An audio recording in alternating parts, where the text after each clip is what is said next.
আসসালামু আলাইকুম এভরিওয়ান।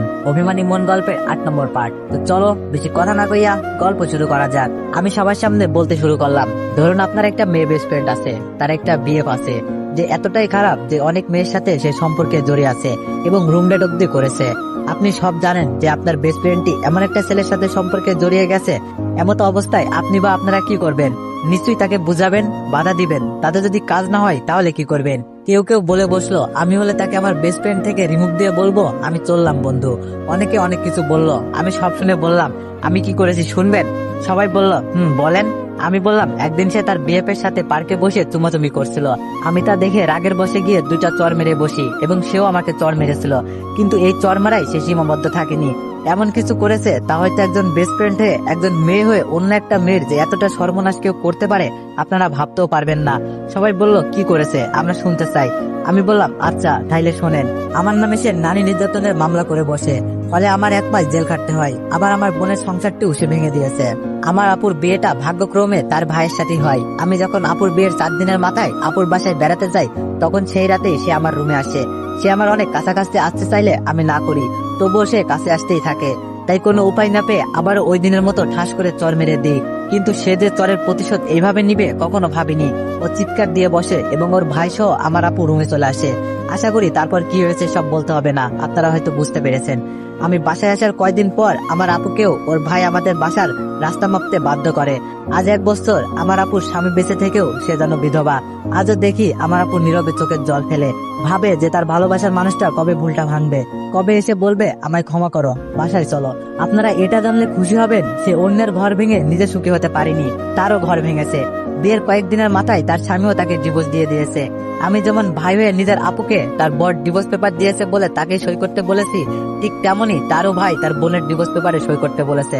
আমি এই থেকে এটাই বোঝাতে চেয়েছি এখানে উপস্থিত সব মেয়েদের, যে বেস্ট ফ্রেন্ডকে বিএফ এর থেকে কখনো ছোট চোখে দেখবা না। মনে রাখবা যে তোমার বেস্ট ফ্রেন্ড সে কখনোই তোমার খারাপটা চাইবে না। তুমি যদি কোনো ভুল করো তাহলে তোমার সেই ভুলটা ধরিয়ে দেওয়ার অধিকার রাখে। তুমি যদি তার কথা না শোনো তাইলে বেস্ট ফ্রেন্ড হিসাবে তোমার ভালোর জন্য সে তোমার গায়ে হাত তোলার অব্দি অধিকার রাখে। আমি চাই না আমার মতো পরবর্তীতে কারোর সাথে এমন কিছু হোক। এবার আসি এক বাবার কথা নিয়ে। তার পিতৃত্বর সত্যি প্রশংসা হয় না। নিজের স্ত্রীর কোনো দোষ না করা সত্ত্বেও তাকে সাজা দেওয়া, বিয়ের 7 দিনের মাথায় ডিভোর্স লেটার পাঠিয়ে দেওয়া শুধু কিছু মানুষরূপী অমানুষের দ্বারাই সম্ভব। নিজের বোনকে এতটা ভালোবাসা উচিত নয় যে তার মিথ্যা অভিনয়টা হাজারটা সত্যকে হার মানায়। অথচ ভাই হয়ে সে অন্ধ ভালোবাসার বোনের মিথ্যা অভিনয়টা বুঝতে না পারা। আমি না হয় ভুল করেছিলাম আমার বেস্ট ফ্রেন্ডটাকে কোনো খারাপ ছেলের হাত থেকে বাঁচাতে গিয়ে 2টা চর মেরে বসি। সেই সাজা তো আমি 1 মাস জেল কেটে পেয়েছি, কিন্তু তারপরও আমার সাজা কেন এই 1 বছরের ছোট্ট নিষ্পাপ বাচ্চাটা পেল? পেয়েই যাচ্ছে। আপনারা বলতে পারবেন কি, ও যখন আরেকটু বড় হয়ে ওর আম্মুকে বলবে আমার আব্বু কোথায়, ওনার নাম কি, তখন তার মা কি বলবে তাকে বলতে পারেন? আর আমি মামা আমায় যখন এসে বলবে মামা আমার আব্বু কোথায়, তখন আমি বা কি বলবো? বলবো কি তোমার বাবা পুলিশ অফিসার, যে তোমার শুধু জন্মদাতা আর কিছুই নাই। তুমি যখন জন্ম নিয়েছিলে তখন সবটা জেনেও তোমায় দেখতে আসিনি। তখন যদি সে উঠে বলে বসে মামা তুমি না হয় ভুল করেছো আর আম্মু তোমার পক্ষ নিয়ে ভুল করেছে, কিন্তু আমি কি করেছি যে আমি সাজা পাচ্ছি, বলতে পারেন তখন মামা হয়ে আমি কি উত্তর দিব? কথাগুলো বলছিলাম আর মাসুদ ভাইয়ের দিকে তাকাচ্ছিলাম। উনি অধীর আগ্রহে আমার কথাগুলো শুনে যাচ্ছিল।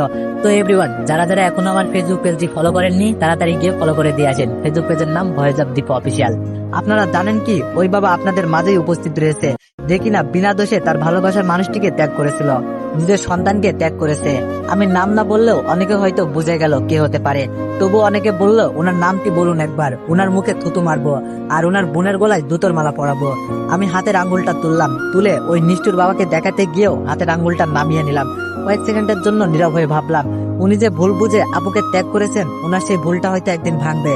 যেদিন ভুল ভাঙবে হয়তো উনি আবার আপুকে ওনার ঘরে ফিরিয়ে নিবেন। কিন্তু আজকে যদি আমি এইভাবে সবার সামনে ওনার নামটা বলে দিই, তাহলে হয়তো সেদিন ভুল ভাঙলেও উনি আর আপুকে মেনে নিবেন না।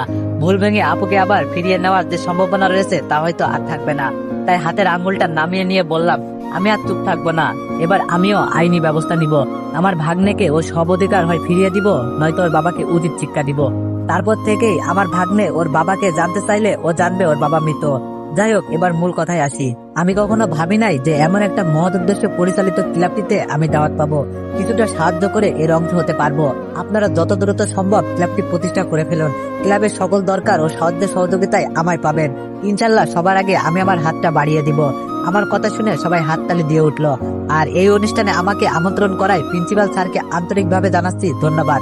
এই বলে আমি আমার বক্তব্য শেষ করছি। সবাই ভালো থাকবেন, সুস্থ থাকবেন, আর কাছের মানুষগুলোকে ভালো রাখবেন। আল্লাহ হাফেজ। স্টেজ হতে নেমে গেলাম। এক স্যার এসে বলল, চলুন আপনার জন্য হালকা কিছু নাস্তার ব্যবস্থা করেছি। ওনার সাথে অফিসের 2 তলায় গেলাম। নাস্তা শেষ করে স্যারদের সাথে কথা বলার মাঝে ড্রাইভারকে ফোন করে গাড়ি নিয়ে আসতে বললাম। 2 জন ম্যাম এসে আমার ভাগ্নেকে কোলে নিয়ে বলতে লাগলো, কি কিউট, অনেক মিষ্টি হাসি, এমন মুখের দিকে তাকিয়ে যে মনটা ভরে যায়। ওনারা আমার ভাগ্নেকে বেশ আদর করলেন। ড্রাইভার গাড়ি নিয়ে আসলে স্যারদের বিদায় জানিয়ে সালাম দিয়ে গাড়িতে এসে বসলাম। ড্রাইভারকে যেতে বললাম। কলেজ গেট হতে বের হয়ে একটু দূরে এসে দূর থেকে দেখছি অনুসহ ওর কিছু বান্ধবীরা একসাথে যাচ্ছে। ড্রাইভারকে বললাম, শোনো, ওই সামনের মেয়েগুলোর কাছাকাছি গিয়ে গাড়ি বন্ধ করে দিবা এবং আমি বলা মাত্রই কড়া কয়েকটা হর্ন বাজিয়ে বসবা। ড্রাইভার বলল, আচ্ছা স্যার। আমার কথা মতো ড্রাইভার গাড়ি বন্ধ করে দিল, কিন্তু রানিং গাড়ি শব্দ ছাড়া ওদের কাছাকাছি পৌঁছাতেই আমার কথায় ড্রাইভার বসিয়ে দিল কড়া হর্ন। সব কয়টা দেখি এক লাফ মেরে ভয়ে রাস্তার পাশে নেমে গিয়েছে। অনু বলল, এই কানা ড্রাইভার, চোখে দেখেন না নাকি, ফাজিল কোথাকার। আমি ড্রাইভারকে বললাম, কিছু বলো না, ওরা বাইরে থেকে আমাদেরকে দেখছে না, ওরা কি করে তাই দেখবো, দেখ করে বসে থাকো। অনু উঠে এসে গাড়ির জানালার হাত দিয়ে ঠক ঠক করতে লাগলো। আমি জানালার কাছ নামিয়ে মুখটা বার করাই ও আমার মুখটা দেখে কিছুটা শখকে দূরে সরে গেল। ড্রাইভারকে বললাম, চলো এবার। এখন হয়তো ওর বান্ধবীরা এসে অনুকে বলবে, কে রে ছিল ফাজিল লোকটি, ওনাকে দেখেই তুই দূরে সরে আসলি যে। অনু হয়তো কিছু বলবে না, কেননা ও হয়তো আমার নামটি মুখেই নিতে চাইবে না। বাসায় চলে আসলাম। আপু এসে বলল, এই মামা ভাগ্নে, কোথায় বের হয়েছিলি? খোকার বুঝি খিদে পাইনি? সে কখন খেয়েছে? দে খোকাকে আমায় দে, যা ফ্রেশ হয়ে খাবি আয়। আমি বললাম, আপু আমি না খাই, খিদে পাইনি বলে রুমে চলে আসলাম। একটু শুয়ে ভাবছি, আজ তো মাসুদ ভাইয়া সব সত্যিটা জেনে গিয়েছে। আমি ওই দিন বললেও উনি হয়তো বিশ্বাস করেনি, আজকে উনি বিশ্বাস করবেন না? বাসায় গিয়ে কি মৃত্যুকে আজ প্রশ্ন করবেন না? সব সত্যি কি উনি জানতে চাইবেন না? জানি না কি হবে, জানি না ভাগ্যে কি লেখা রয়েছে। তবে এবার যদি উনি চুপ থাকেন এবং মৃত্যুর কাছে যদি উনি কিছু না জানতে চান, তাহলে এবার আমি মৃত্যুকের মুখ দিয়ে সব সত্যি বলতে বাধ্য করব। শুধু সময়ের অপেক্ষা। ঘুমিয়ে পড়লাম। সকালে ঘুম ভাঙলো ভাগ্নের পেঁপা কান্নায়। ভাই আমি রান্না করছি, খোকা পতি খুব জ্বালাচ্ছে, তুই উঠে পড়, অনেক বেলা হয়ে গিয়েছে, ওকে একটু রাখ, আমি রান্নাটা সেরে ফেলি। ভাগ্নেকে আপু রেখে চলে যেতেই ওর সব কান্না শেষ। আমি এখনো উঠি নাই, ও পাশে বসে থেকেই খেলা করছে। এবার আমার কান ধরে আমার পিচ্চি ভাগ্নেটা টানা শুরু করে দিল। না উঠে আর পারলাম না। চোখ ডলতে ডলতে বললাম, শুভ সকাল ভাগ্নে। ও কিছু বুঝলো না, অথচ বুড়ো মানুষের মতো দাঁত বিহীন মুখে একটা ফোকলা হাসি দিল। আমি বললাম, ভাগ্নে দাঁত ব্রাশ করছো? চলো এবার দাঁত ব্রাশ করে আসি। ওকে কোলে নিয়ে আয়নার সামনে গিয়ে দাঁত ব্রাশটা সেরে ফেললাম। এবার ভাগ্নেকে বিছানায় রেখে হাত মুখ ধুয়ে ফ্রেশ হয়ে নিলাম। রুমে এসে ওর সাথে মজা করছি। আমি বললাম, তুমিও সবার মতো এবার আব্বুর কোলে উঠবে ভাগ্নে, আর বেশি দেরি নেই, তোমার ফুপু আব্বুকে উচিত শিক্ষাটা এবার আমি দিব। আপু বলল, কিসের উচিত শিক্ষা ভাই? ভাই আমি চাই তুই এসব কিছুই করবি না। আমার ভালোবাসা সত্যি হলে ও ঠিকই একদিন আমাদের দুয়ারে কোড়া নাড়াবে। আমার দিব্যি রইল ভাই, তুই কিছু করবি না, কথা দে আমায় তুই কিছু করবি না। আমি বললাম, ওকে আপু, আমি কিছু করব না। আপু বলল, লক্ষ্মী ভাই আমার, বলে আপু আবার রান্নাঘরে চলে গেল। আমি বুঝি না আপু এমন কেন? যেই মানুষটা তাকে এতটা কষ্ট দিয়েছে বা দিয়েই চলেছে, তার প্রতিও এত নরম কেন? হয়তোবা এটাই একজন স্ত্রী হয়ে স্বামীর প্রতি ভালোবাসা, যে এখনকার যুগে অনেক নারীর মধ্যেই নেই।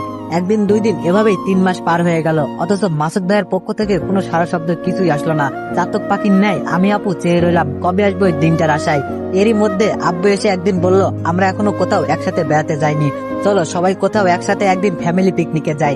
আব্বুর কথা শুনে আম্মু বলল, ঠিক বলছো তুমি, আমরা এখনো কোথাও একসাথে বেড়াতে যাইনি। আম্মু আব্বুর সাথে আমিও রাজি হয়ে গেলাম। এখন আপুরা পালা। আম্মু আপুকে রাজি করানোর দায়িত্বটা আমায় দিয়ে দিল। আমি আপুর রুমে প্রবেশ করে দেখি ভাগ্নে খেলা করছে আর আপু শুয়ে শুয়ে টিভি দেখছে। ভাগ্নেকে কোলে নিয়ে বলতে লাগলাম, ভাগ্নে আমরা এখনো সবাই একসাথে কোথাও বেড়াতে যাইনি, চলো এবার কোথাও বেড়াতে যাই। সেটা যদি হয় কোনো সমুদ্র সৈকত, বেশ মজা হবে ভাগ্নে। তোমার নানা নানি আর আমি রাজি, এবার তুমি রাজি তো? আপু বলল, কবে যাওয়া যায় ভাই? যাক তাহলে ভাগ্নের উসিলায় যাকে বোঝাতে চেয়েছি সেও এবার বুঝেছে। আমি বললাম, খুব শীঘ্রই আপু, চল না যাই, আব্বু আম্মু বলছিল। আপু বলল, আচ্ছা যাবো আমি, তুই সবটা আয়োজন সেরে ফেল। আমি বললাম, থ্যাংক ইউ আপু, অনেক খুশি হয়েছি। আমি সব আয়োজন সেরে ফেললাম এবং পরের দিনে আমরা এক সমুদ্র সৈকতে বেড়ানোর উদ্দেশ্যে পাড়ি জমালাম। ঠিক হলো আমরা 3 দিনের ট্যুর দিব। সেই মোতাবেক আমি একটা হোটেলে 3 দিন থাকার উদ্দেশ্যে ল্যাপটপে রুম বুকিং দিলাম। হোটেলে পৌঁছাতে আমাদের রাত হয়ে গেল। রাতে সবাই একসাথে বসে থেকে বেশ মজা করলাম। আব্বু আম্মু যেন গল্পের আসরটা মাতিয়ে দিল। 2টা রুম বুক দিয়েছি, তাই আব্বু আর আমি এক রুমে, আর এক রুমে ভাগ্নে সহ আপু আম্মু ঘুমিয়ে পড়লো। ঘুমানোর আগে আবু সবাইকে বলে দিয়েছিল আমরা সবাই যেন সকাল সকাল ঘুম থেকে উঠে পড়ি, কেননা সমুদ্র সৈকতে সকালে সূর্য উদয় দৃশ্যটা নাকি বেশ সুন্দর লাগে। তাই আপুর কথা মতো আমরা সবাই সকাল সকাল ঘুম থেকে উঠে পড়লাম, নাস্তা ছেড়ে ফেলে রওনা দিলাম সমুদ্র সৈকতে। বেশ মজা হলো, দুপুর পর্যন্ত আমরা সবাই একসাথে ঘোরাঘুরি করলাম। আপু বলল ভাই আমরা এখন রুমে ফিরে যাই, আবার বিকাল আসবো বিকালে সূর্যাস্ত দেখতে। সবাই দুপুরের দিকে হোটেলে ফিরে আসলাম, দুপুরে খাবারটা খেয়ে নিয়ে একটু রেস্ট করলাম। বিকাল হয়ে গেল, আমরা সবাই আবার চলে গেলাম সমুদ্র সৈকতে। আমি ভাগ্নেকে কিছু খেলনার জিনিসপত্র কিনে দিব বলে ভাগ্নেকে নিয়ে এক দোকানে গেলাম। দোকানে গিয়ে কিছু খেলনা কিনে দিয়ে চলে আসতে গিয়ে পাশে একটু চোখ দিতেই মনে হলো অনু ও মিতুর মতো দুইজন কেউ। কি ব্যাপার, এখানে অনু ও মিতু কোথা থেকে আসলো? ভালো করে দেখি সত্যি ওরা দুইজন। আসলে আমি পাগল, না হলে এটা ভাবি নাকি? না আসার কি আছে, হয়তো আমাদের মতো ওরাও এখানে ঘুরতে এসেছে। যাই হোক, চলে আসলাম ভাগ্নেও আমি সূর্যাস্ত দেখতে। সূর্যাস্ত না দেখে আমি ভাগ্নেকে আপুর কোলে দিয়ে অনু ও মিতুর খোঁজে চলে আসলাম। ওদের খোঁজ করার উদ্দেশ্যটা হলো ওদের সাথে মাসুদ ভাইয়া এসেছে কিনা তার জন্য। এত মানুষের ভিড়ে খুঁজে পেতে বেশ কষ্ট হলো, ওদের 3জনকে খুঁজে পেলাম। সম্ভবত রাতের খাবারটা খেতেই ওরা হোটেলে প্রবেশ করেছে বলেই মনে হলো। তাই আমি আর এক মুহূর্ত দেরি না করে তাড়াতাড়ি এসে আব্বু আপু আম্মুকে নিয়ে খাবারের জন্য ওই হোটেলে যাওয়ার উদ্দেশ্যে যেতে লাগলাম। মাত্র কয়েক মিনিটে আমরা হোটেলে পৌঁছে গেলাম। আপুকে বললাম তোরা ভিতরে গিয়ে বস, কি কি খাবো আমি তা অর্ডার দিয়ে আসি। তো এভরিওয়ান, যারা যারা এখনো আমার ফেসবুক পেজটি ফলো করেননি তাড়াতাড়ি গিয়ে ফলো করে দিয়ে আসেন। ফেসবুক পেজের নাম ভয়েস অফ দীপা অফিসিয়াল। খাবার অর্ডার করে হোটেলের ম্যানেজারকে বললাম আচ্ছা একটু আগে এখানে একটি ছেলে ও 2টা মেয়ে যে খেতে এসেছিল ওরা কি ভিতরেই আছে? ম্যানেজার বলল না, ওনারা তো এইমাত্র খাবারগুলো পার্সেল করে নিয়ে চলে গেল। ও শিট বলে সামনে থাকা একটা টেবিলে থাবা মারলাম। হোটেল ম্যানেজার বলল কি হলো স্যার? আমি বললাম কিছু না, খাবারগুলো একটু তাড়াতাড়ি পরিবেশন করুন। ম্যানেজার বলল ওকে স্যার, আপনি ভিতরে গিয়ে বসুন। আমি ভিতরে গিয়ে সবার সাথে বসতেই আপু বলল কি হয়েছে ভাই, তোকে এত চিন্তিত লাগছে কেন? আমি বললাম কই কিছু না তো আপু। বুঝি না, আমি আপুর থেকে যেন কোনো কিছু লুকাতে পারি না, ও আমার মুখটা দেখলেই যেন সবকিছু বুঝে ফেলে।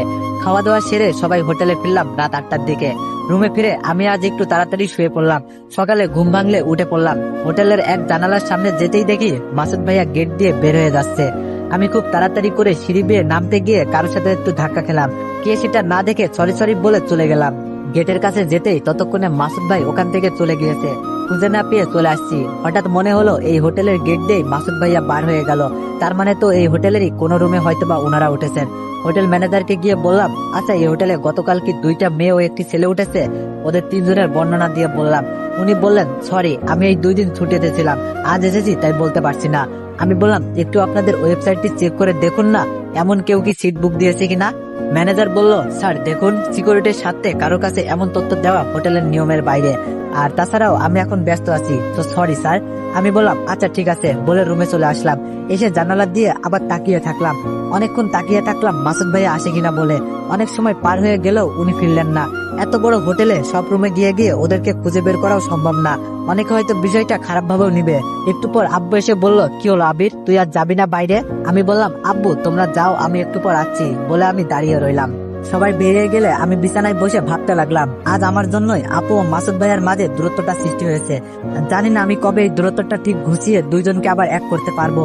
জানি না আমার আপুর ভাগ্যে কি লেখা রয়েছে। আমি একটু পর চলে গেলাম সমুদ্র সৈকতে। আপুকে ফোন দিয়ে জানতে চাইলাম ওরা কোন জায়গায়। আপু জায়গাটার নাম বললো। আপুর সাথে ফোনে কথা বলার সময় পাশ থেকে একটা মেয়ের কণ্ঠ ভেসে আসছিল। মনে হচ্ছিল কণ্ঠটা অনেক চেনা, এর আগেও যেন কণ্ঠটা অনেকবার শুনেছি আমি। যাই হোক আমি চলে গেলাম। একটু দূর থেকে খেয়াল করে দেখছি সবাই গোল হয়ে বসে আছে, তবে আম্মু আপু ছাড়াও তৃতীয় কোনো মেয়েকে দেখছি যে কিনা আমার ভাগ্নিকে কোলে নিয়ে সবার মাঝখানে বসে আছে। মনে হচ্ছে বেশ গল্প জমিয়েছে, সবাইকে অনেক হাসি খুশি দেখাচ্ছে। কাছে গিয়ে দেখছি মেয়েটার কেউ নয়, মেয়েটি হলো অনু। আমার উপস্থিতিতে অনু উঠে চলে যেতে চাইলো। আম্মু বসতে বললো, ও একটু কাজের নামে চলে গেল। অনুর সাথে আমার কথা আছে, কিন্তু এখান থেকে এভাবে অনুর পিছু নেওয়া যাবে না, কেননা এখানে আমার পরিবারের সবাই উপস্থিত রয়েছে। তাই আমি বসে পড়লাম। আম্মু আমায় বলতে লাগলো, জানিস বাবা মেয়েটা বেশ মিষ্টি একটা মেয়ে, কত সুন্দরভাবে সাজিয়ে গুছিয়ে হেসে হেসে কথা বলে। আম্মু যখন কথাগুলো বলছিল আমি খেয়াল করে দেখি আপু ও আব্বু মুসকি মুসকি হাসছে। হাসির কারণটা বুঝলাম না। আম্মুর বলা শেষ হলে বললাম, আম্মু বাদ দাও তো, চলো এখন আমরা ঘুরবো। বলে অনেক ঘোরাঘুরি করে সন্ধ্যার দিকে সবাই রুমে ফিরলাম। একটু ফ্রেশ হয়ে বসে থেকে অফিসের এক ম্যানেজারের সাথে কথা বলছি। একটু পর আপু এসে বলল, ভাই প্রতীক আছে তোর কাছে? ম্যানেজারকে একটু পর কথা বলবো বলে ফোনটি কেটে দিলাম। আমি বললাম, কই আপু, ভাগ্নে তো নেই আমার কাছে। প্রতীককে তো আপু তুই রুমে নিয়ে গেলি। আপু বলল, ভাই প্রতীককে খুঁজে পাচ্ছি না কোথাও। আমি বললাম, কি বলিস আপু? 2টি রুম পুরো খোঁজাখুঁজি করেও আমার ভাগ্নিকে খুঁজে পেলাম না। আপু একেবারে ভেঙে পড়লো, কিছুতেই ওর কান্না থামছে না। সিঁড়ি বেয়ে আমি দৌড়ে নিচে নেমে আসলাম। হোটেল থেকে কেউ যাতে বের না হয়ে যেতে পারে তাই ম্যানেজারকে বলে হোটেলের প্রধান দরজাটি আটকে দিলাম। এত বড় হোটেলে এবার এক এক করে প্রতিটা রুম খোঁজাখুঁজি শুরু করে দিলাম। একটু পর অনু দেখছি এক রুম থেকে বেরিয়ে আসলো। এসে আপুকে বলল, কি হয়েছে, আপনারা কি খুঁজছেন? আমি অনুর কাছাকাছি এসে বলতে লাগলাম, আমার ভাগ্নিকে খুঁজে পাচ্ছি না। আর তুমি এই হোটেলে? মিতু আর ওর ভাই মাসুদ কোথায়? অনু বলল, ওনারা তো আমার পাশের রুমেই। আমি বললাম, কই, কোন রুমে? অনু আমায় রুম দেখিয়ে দিলে আমি গিয়ে দরজায় টোকা দিতে লাগলাম। একটু পর মিতু দরজা খুললো। খেয়াল করে দেখি মিতু বিছানার উপর ওর সব জামা কাপড় ব্যাগে ভর্তি করছিল। আমি মিতুকে কিছু না বলেই ওর পুরো রুম তল্লাশি করা শুরু করে দিই। ভাগ্নে ওর ভাইকে না পেয়ে এবার মিতুকে বললাম, মিতু আমার ভাগ্নে কোথায়? মিতু বলল, মানে তোর ভাগ্নে কোথায় আমি কিভাবে জানবো? আমি বললাম, আবারও বলছি, আমার ভাগ্নে কোথায়? মিতু বলল, আরে আজব তো, আমি কিভাবে জানবো তোর ভাগ্নে কোথায়? আমি বললাম, দেখ মিতু, শেষবারের মতো বলছি, এখনো সময় আছে, বল আমার ভাগ্নে কোথায়? মিতু বলল, দেখ আবির, আমি কিছুই জানি না। আমি বললাম, বুঝেছি, এইভাবে কাজ হবে না। মিতু চুলের মুঠি ধরে বললাম, বল শালি আমার ভাগ্নে কোথায়? আপু বলল, ভাই কি করছিস এসব? আমি বললাম, আপু তুই সরে যা, একদম কথা বলবি না, আজকে আমার মাথায় রক্ত উঠে গিয়েছে। শালি তোরা 2 ভাই বোন মিলে এইখানে এসেছিস আমার ভাগ্নেকে চুরি করতে। মিতু বলল, আমি কিছু জানি না আবির। মিতু চুলের মুঠি ধরে ঠাস করে চর বসিয়ে দিলাম। তুই জানিস না তোর বাপ জানে? তোর ভাই কোথায় বল? মিতু বলল, ভাই জরুরি কোনো কাজে বাসায় চলে গিয়েছে, আমাকে না বলেই। বাসায় গিয়ে আমাকে ফোন দিয়েছেন এবং অনুকে না বলেই বাসায় চলে যেতে বলেছে। মিতুকে একদম চুপ হতে বলে ওর মাসুদ ভাইয়ার ফোন নাম্বারটি নিয়ে ওনাকে ফোন দিলাম। আমি বললাম, ছি ছি মাসুদ সাহেব, চোরের মতো আমার ভাগ্নিকে চুরি করে নিয়ে যেতে আপনার একটু লজ্জা হলো না? মাসুদ ভাই বলল, এই তুই কে রে? আমি বললাম, আমি আবির। অনেকক্ষণ কথা বলে উনি অস্বীকার করলো, কিছুতেই স্বীকার করলো না যে উনি আমার ভাগ্নেকে নিয়ে গিয়েছেন। আমি এবার কিছুটা অভিনয় করে মাসুদ সাহেবকে সরি বলে ফোনটা কেটে দিলাম। আমি ভাগ্নেকে নিয়ে আসছি বলে আপু আমার পরিবার সবাইকে বাসায় চলে যাওয়ার জন্য গাড়িতে তুলে দিলাম। মিতুকে গাড়ির সিটের সাথে বাঁধা, ওর মুখে টেপ লাগানো। আমি মিতুকে গাড়িতে রেখেই ওর বাসায় ঢুকে পড়লাম। গিয়ে মাসুদ সাহেবের পায়ের কাছে বসে পড়লাম, প্লিজ আমার ভাগ্নেকে ফিরিয়ে দিন। তো এভরিওয়ান, নেক্সট পার্টের জন্য অপেক্ষা করো। ধন্যবাদ।